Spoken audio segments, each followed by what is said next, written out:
બાફિયા વગર જ સ્વાદિષ્ટ મગનું શાક બનાવવા માટે મગ અહીંયા મેં 1 કલાક માટે પલાળી દીધા હતા, એટલે મગ પલળીને રેડી થઈ ગયા છે. તો હવે મૂકી દીધું છે વઘાર માટે કુકર, તેમાં નાખી દીધું તેલ અને વઘારમાં નાખી દીધી મેથી. મેથી એકદમ સરસ લાલ થવા માંડી હતી તો નાખી દીધી ઝીણી સુધારેલી ડુંગળી. ડુંગળી પર પાકવા માંડી હતી તો નાખી દીધા છે મગ. મગને એકદમ સરસ ધોઈ લીધા છે. અહીંયા ડુંગળીમાં થવા દેશું ફ્રાય. મગ ફ્રાય થવા માંડ્યા હતા તો નાખી દીધી લસણની પેસ્ટ, નમક સ્વાદ અનુસાર, હળદર પાવડર, લાલ મરચું પાવડર અને ધાણા જીરું પાવડર. બધા જ મસાલાને કરી લીધા એકદમ સરસ મિક્સ. પછી નાખી દીધા ઝીણા સુધારેલા ટમેટા. ટમેટા નાખીને થોડુંક પાણી નાખી દેશું એટલે બધો જ મસાલો એકદમ સરસ પાકી જાય. તો અહીંયા આપણો મસાલો પણ પાકી ગયો હતો અને ટમેટા પણ એકદમ સરસ નરમ થઈ ગયા હતા અને તેલ છૂટું પડવા માંડ્યું હતું. ત્યારબાદ નાખી દીધું છે પાણી.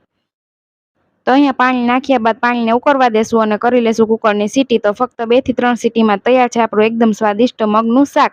ઝીણી સુધારેલી ધાણા ભાજી નાખીને કરી નાખીએ સર્વ. સ્વાદિષ્ટ મગની રેસીપી જોઈ હોય તો લોંગ વિડીયો આપણે આપી દીધો છે YouTube ચેનલ ઉપર, ને આ વિડીયો ગમ્યો હોય તો વિડીયોને કરી દેજો લાઈક, શેર અને ચેનલને સબસ્ક્રાઈબ.